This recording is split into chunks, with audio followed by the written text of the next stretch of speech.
Hi, hello. I'm Rafael Montemayor from Collider. I wanted to ask all of you, when you first got the script and started learning about the project, what was the first thing that popped to your head that you wanted to add to your character? Ooh. Oh, that's a good question. I don't know. I mean, I'm not sure there was anything that I wanted to add. I think I wanted to add a merchandise deal so I could make some money if they made t-shirts, get a little backhand, you know. I'm always thinking business, so you know. That's funny. Well, Gabriel, speaking of, go ahead. No, I mean, I don't think there was anything that I wanted to add. I mean, I think Jorge brought us all on, hopefully, because he wanted us specifically for these roles. And I think, you know, he had this world so fleshed out. Like it's an incredibly densely thought about world that feels like a thick, thought out world, the way like Lord of the Rings feels. You know, there's like all these different lands, there's all these different references. There's references that are like Aztec, Mayan, Inca references, current day Caribbean references. There's like, it's really rich and beautiful and gorgeous. And I just was like, I would love to be in it. That would be amazing. You know, like that's really, I was like, that's it. I just showed up and brought my imagination and voice, but it was so fleshed out. Gabriel, you specifically, I was fascinated by how different your character sounds from pretty much anything you've done before. I was wondering, how was that for you getting to create the voice of Picho?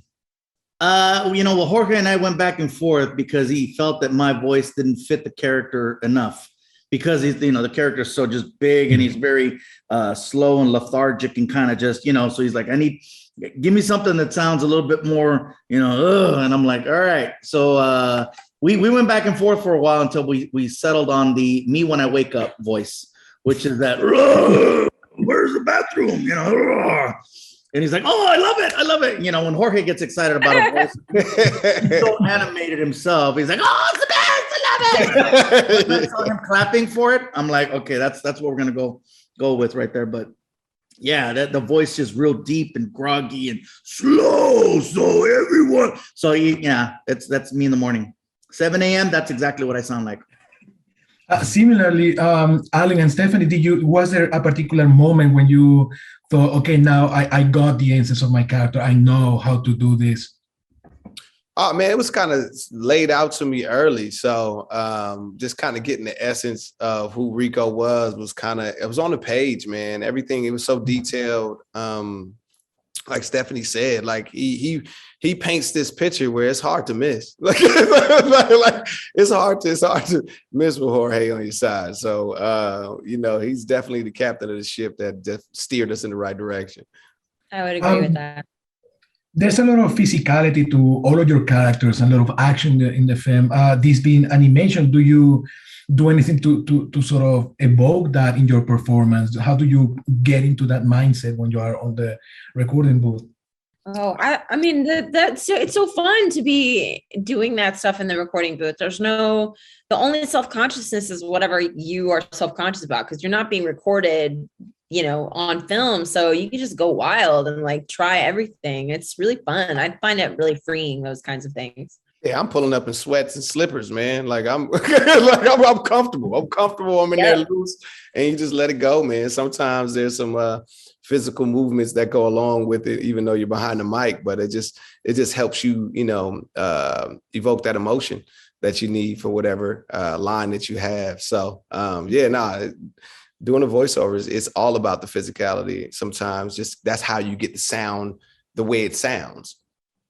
Yeah, for me, the last session I actually got to do from home. So, you know, again, you just want to be relaxed, feel free. I went full Winnie the Pooh when I did my recording. I was just like, I gotta feel comfortable. Fresh. And that's you know, you can hear it in the last recording. You need the freedom. I got you.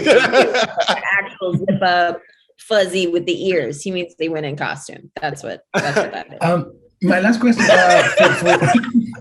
for all of you, was there any, because this movie has so a grounded feeling, like this is a real world, these are real people. Where do you draw inspiration from when it came to your performances, or if any?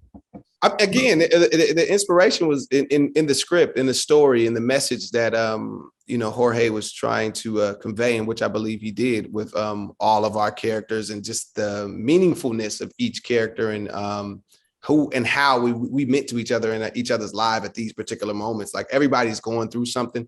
Like, every character going through something. They going through something heavy. And together we kind of, find a way to figure it out within ourselves as a group. So it was all kind of laid out for us. We just had to run the play. Very well played. Thank you so much, guys, and congratulations on the film. Thank you, brother. Thank you.